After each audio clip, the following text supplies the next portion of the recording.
crois qu'après avoir vu ça, on peut mourir tranquille. Bonjour à toutes et à tous et bienvenue dans ce podcast pour débriefer un petit peu là ces 2-3 derniers jours de Jeux Olympiques. On a eu pas mal de grands moments en tout cas et des belles médailles. On a eu aussi quelques ratés, je parle évidemment de ce qui concerne le clan français, le clan équipe de France, mais on a des performances absolument folles d'un athlète en particulier et ce podcast va s'articuler autour de lui. Quentin Fillon-Maillet est à un niveau stratosphérique et il vient de remporter sa 2e médaille d'or dans ces Jeux Olympiques. Performance hallucinante, il est en train de faire une razzia complète étant donné qu'il a aussi récolté du coup l'argent sur le sprint. Quentin Fillon-Maillet est devenu champion olympique de poursuite, il succède à notre cher Martin Fourcade. Franchement, cette course, elle était folle. Quentin est complètement dingue. Ce qu'il fait en biathlon est fou. Martin Fourcade n'a pas les mots pour décrire. Johannes Beu dit qu'il est impressionné et qu'il est impitoyable. Quentin Fillon-Maillet, il y a une confiance qui l'anime, qui est folle. Et on le voit, dès qu'il faut faire craquer ses adversaires, il les fait craquer. Il fait craquer Latipov sur le debout, comme il faisait craquer, il avait fait craquer Emilien Jacquelin sur le dernier debout d'une poursuite. Il les fait tous craquer, il avait fait craquer Loginov. Cette saison, il fait craquer tout le monde parce qu'il est au-dessus. Là, il sort un 20 sur 20 dans des conditions terribles. Alors oui, il a eu un petit peu de chance dans cette course parce que Johannes Beu a tiré à des moments où il y avait des bourrasques devant, c'est clair. Mais au final, ça a été lui le plus fort, quoi, parce que Johannes Beu, il fait quand même 7 fautes, il tire à 13 sur 20, ce qui est franchement mauvais pour Johannes, là où Quentin fait un 20 sur 20 absolument parfait pour s'imposer au final. Enfin, franchement, il est complètement fou. Il est complètement fou, ce mec est dingue. T'as une impression de domination et tout, c'est lui le plus fort, quoi. C'est lui le plus fort. Et il n'y a pas de débat, quoi. C'est le meilleur biathlète du moment et tu peux rien y faire. Tu ne peux rien y faire. T'as l'impression que tout glisse, que voilà, c'est toutes les planètes s'alignent pour que voilà, tout se passe comme dans un rêve en fait pour Quentin, c'est-à-dire que il tire quand il n'y a pas de vent, les cordons il rentre, enfin tous les éléments font que le mec arrive à ce niveau suprême et tu peux rien y faire, quoi. Voilà, c'est ça, c'est tout le monde s'agenouille. Voilà, il fallait un Beu stratosphérique sur le sprint pour battre Quentin. Là, Beu a failli et le français il en a profité, mais de la plus belle des manières. Voilà, ça c'est ce que je voulais dire un petit peu sur Quentin qui est absolument énorme. Voilà, je vais pas trop parler des filles qui sur la poursuite ont été franchement décevantes, mais de toute façon il n'y avait pas grand chose à jouer, hein, c'était plutôt joué au sprint de toute façon là-dessus. Mais Marte Olsbu-Reuseland, elle, est par contre à un niveau, à l'instar de Quentin Fillon-Maillet, les deux, ils sont en train de dominer de la tête et des épaules ces jeux en biathlon, c'est-à-dire qu'ils sont un cran au-dessus de la concurrence et tout roule. Mais l'impression de domination elle est encore plus grande chez Marte Olsbu qui a laté tout le monde sur le sprint en mettant des écarts dingues, et là sur la poursuite elle finit avec 1 minute 30 d'avance sur Elvira Heuberg. Enfin, je veux dire, il n'y a pas de partage, quoi. Il n'y a pas de débat sur qui est la meilleure biathlète cette saison, c'est elle. Alors en plus cette course elle a été marquée par la défaillance d'Ingrid Tendrevold qui a été, oui en gros je pense qu'elle a une chute de sucre ou une hypoglycémie ou quoi, hein. Elle finit à la ramasse complet et c'est Thierry Lekhoff qui vient prendre cette 3e place. Mais Marte Olsbu, voilà, Elvira Heuberg, elle a beau faire les courses qu'elle est au max, mais l'autre est plus forte, l'autre est au-dessus. Enfin, je veux dire, il n'y a pas de... Voilà, en plus, elle fait moins de photos, elle fait pas de phototir, sur la piste, elle est plus rapide, enfin... Intouchable, Marte Olsbu, intouchable. À noter la petite remontée quand même de Thierry Lekhoff qui va chercher une médaille olympique. Hein, celle-là, elle sort un petit peu de nulle part quand même. C'était censé être Tendrevold qui finit à cette place. On passe maintenant au ski alpin. Et ski alpin, on avait le géant messieurs, évidemment, avec des grosses chances de médaille quand même. On attendait Mathieu Fèvre, on attendait évidemment la réaction d'Alexis Pinturo. C'était quasiment la dernière épreuve en ski alpin parce que il reste l'épreuve par équipe, hein, mais c'est voilà la dernière grosse épreuve individuelle.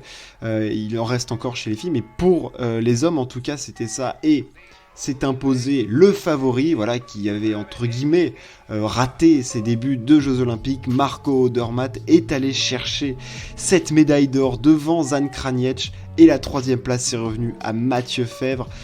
Alexis malheureusement ne fait que entre guillemets 6e, à noter la très belle perf de Thibaut Favreau, mais ouais, Marco Odermatt était le plus fort, il a gagné tous les géants quasiment depuis le début de la saison.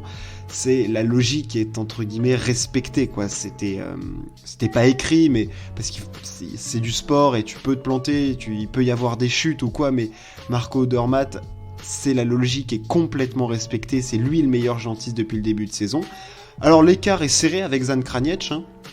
Il y a 19 centièmes, ça s'est joué à vraiment très peu, mais voilà, il est impressionnant en géant, il maîtrise la discipline à la perfection, il taille les courbes, il est parfait, il relâche quand il faut, enfin voilà, c'est vraiment du très très grand ski.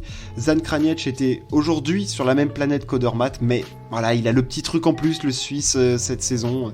Il n'y a rien à dire.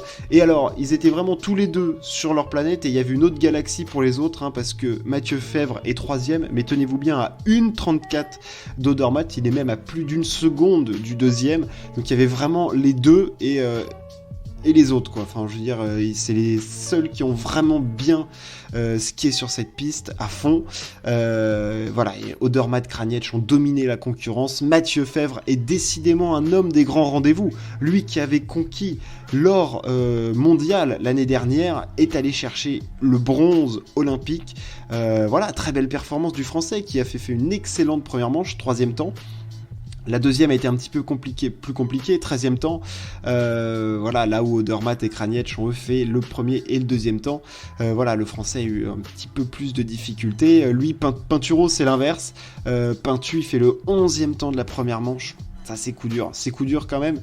Et il fait le 4e temps de la deuxième, mais il est pas loin de la médaille, il est à 3/10, et voilà, dans ces jeux, ça veut pas pour Alexis, ça a été compliqué, voilà, c'est des moments qui sont très durs, voilà, c'est pas que c'est injuste, hein, mais c'est un petit peu à l'image de sa saison aussi, hein, y a pas eu de miracle en fait, t'es pas à Lourdes aux Jeux Olympiques, hein, tu vas pas d'un coup te réveiller ou quoi, alors on espérait qu'il ait fait une préparation spéciale pour les Jeux, que tout allait se mettre en place, mais dans le sport de haut niveau, quand c'est compliqué, en général, ça n'a pas solutionné d'un coup, quoi, et ça l'a pas fait.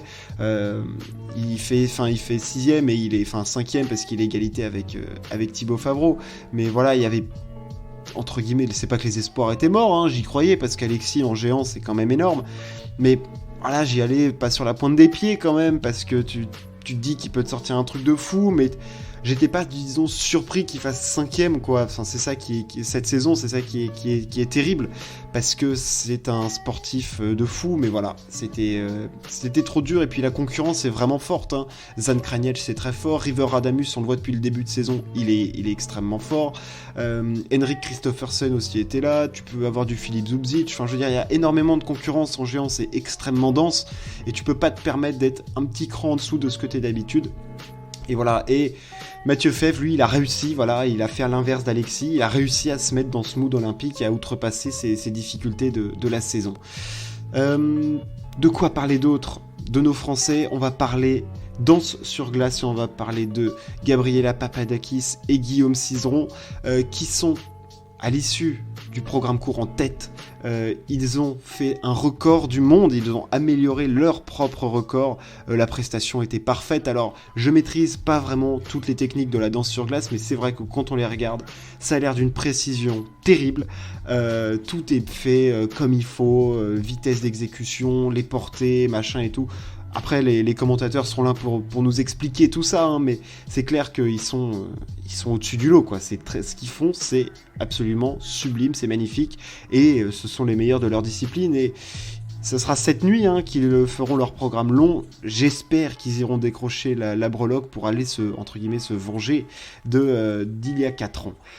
La belle histoire aussi du jour, comment ne pas parler des fondeurs qui sont allés chercher le bronze derrière la Russie et la Norvège. ces 4 mecs-là, franchement, il y a une ambiance dans cette équipe, mais t'as envie d'être avec eux, quoi. C'est-à-dire qu'ils sont arrivés, ils étaient là tous les 4, mais heureux comme des gosses, mais t'avais envie de faire la fête avec eux, d'être heureux avec eux, de réceptionner la médaille avec eux. Il se passe quelque chose avec ces mecs, quoi. Voilà, ils ont fait la médaille à Sochi, ils ont fait la médaille à Pyeongchang, et ils font la médaille à nouveau à Pékin. C'était hyper... Là, j'ai envie de le dire, voilà, c'était hyper cool de les voir. En plus, ils ont été super forts, sachant qu'ils avaient des problèmes de fart au niveau de leur ski, et ça se voyait parce que dans les portions descendantes, ils se faisaient laminer par les Norvégiens, notamment Johannes Klebe. Ils sont allés la chercher au mental, en plaçant des attaques quand il le faut. Franchement, c'était très très très beau. Et voilà, ça fait une médaille de plus pour le clan français. C'était une très très très bonne journée quand même. Voilà, ça fait plaisir de voir la France à ce niveau-là sur des sports où c'est pas des sports faibles, mais c'est pas des sports qui sont hyper médiatisés en France, dont on parle, et c'est des athlètes de fou. Les fondeurs, ils ont une puissance énorme, c'est une charge de travail de dingue. C'est un sport de marbré, hein, le ski de fond aussi, hein, quand même. En aérobie, c'est dur, enfin non, c'est violent, les conditions sont difficiles, enfin franchement. Sachant qu'en plus, on avait des problèmes de fart avec la neige qui était tombée et tout. Non, c'est une très très grosse performance d'être allé chercher une médaille encore. Maurice Magnifica, c'est sa 4e médaille olympique. C'est sur le relais 4x10 000, enfin sur 4x10 km. C'est extrêmement cool de les voir, et tu les vois sur leur visage, le mec il arrive, il y a les 3 autres qui l'attendent, enfin c'est génial de voir ça, c'est génial, et ça fait plaisir de voir une cohésion de groupe comme ça. Vraiment, ils sont allés la chercher ensemble. Tu sens que... Et tu le voyais sur les épreuves individuelles, les mecs, quand t'avais le copain qui passait devant, il le poussait. Enfin, franchement, c'est ça qu'on veut voir. Ça, c'est cool. Ça fait plaisir. Enfin, bref. C'est vraiment une très, très, très belle médaille, parce que il y a de la concurrence, et c'est pas forcément un sport où on se dit qu'on peut aller la chercher. Et si, parce que les mecs, ils se battent. Et ça fait extrêmement plaisir de voir ce genre de choses. Voilà, c'était ce que je voulais dire un petit peu de ce débrief, de ce dont je voulais parler au niveau des Français, parce qu'il y a eu vraiment de très très belles performances là. On a eu un petit coup de mou en milieu de semaine, et là on est reparti avec le biathlon et Quentin Fillon-Maillet qui est absolument sensationnel en ce début. Enfin, c'est même pas en ce début, sur ces Jeux Olympiques, tout est parfait pour lui, il vit un véritable conte de fées, et il a encore 2 courses, une mass start, un relais, et j'espère que ça va continuer. Merci de m'avoir écouté, ciao, à plus.